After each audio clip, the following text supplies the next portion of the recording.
ಸೈನ್ಯದಲ್ಲಿ ಸುದೀರ್ಘವಾಗಿ 18 ವರ್ಷಗಳ ಕಾಲ ಭಾರತದ ವಿವಿಧ ಗಡಿಗಳಲ್ಲಿ ವೀರಯೋಧನಾಗಿ ಸೇವೆ ಸಲ್ಲಿಸಿ ಭಾರತದ ಸೈನ್ಯದಿಂದ ನಿವೃತ್ತಿಯಾಗಿ ತವರಿಗೆ ಆಗಮಿಸಿ ಪರಶುರಾಮ್ ರವರಿಗೆ ತಾಲೂಕಿನ ಜವಳಗೆರೆ ಗ್ರಾಮದಲ್ಲಿ ಅದ್ದೂರಿಯಾಗಿ ಮೆರವಣಿಗೆ ಮೂಲಕ ಸ್ವಾಗತ ಕೋರಲಾಯಿತು.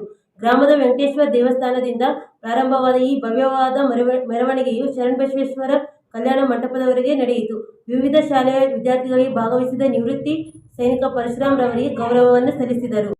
ಈ ವೇಳೆ ಸಂಗಮೇಶ್ ನಾಡಗೌಡ, ಪರಮ ಪೂಜ್ಯ ಮಾದಯ್ಯ ಗುರುವಿನ್, ಚಂದ್ರಗೋಪಾಲ್ ನಾಡಗೌಡ, ಎಂ. ದೊಡ್ಡ ಬಸವರಾಜ್, ರಾಜಶೇಖರ್ ನಾಡಗೌಡ, ಶಿವಕುಮಾರ್ ನಾಡಗೌಡ, ಮಲ್ಲಿಕಾರ್ಜುನ್ ಜಿನ್ನೂರ್, ಮಾಜಿ ಸೈನಿಕರಾದ ರುದ್ರಯ್ಯ ತುಂಬದ, ವೀರೇಶ್ ಯಾದವ್ ಸುಕ್ಕಲ್ಪೇಟೆ, ಸಂತೋಷ್ ಕುಮಾರ್, ನರಸಿಂಹರಾವ್, ಸುರೇಶ್ ಎಂ, ಅಖಿಲ ಕರ್ನಾಟಕ ಮಾಜಿ ಸೈನಿಕ ಸಂಘಟನೆ ಸದಸ್ಯರು, ಗಂಗಣ್ಣ ಡಿಶ್, ಚಂದ್ರಶೇಖರ್ ಜವಳಗೆರೆ ಸೇರಿದಂತೆ ಅನೇಕರು ಭಾಗವಹಿಸಿದರು.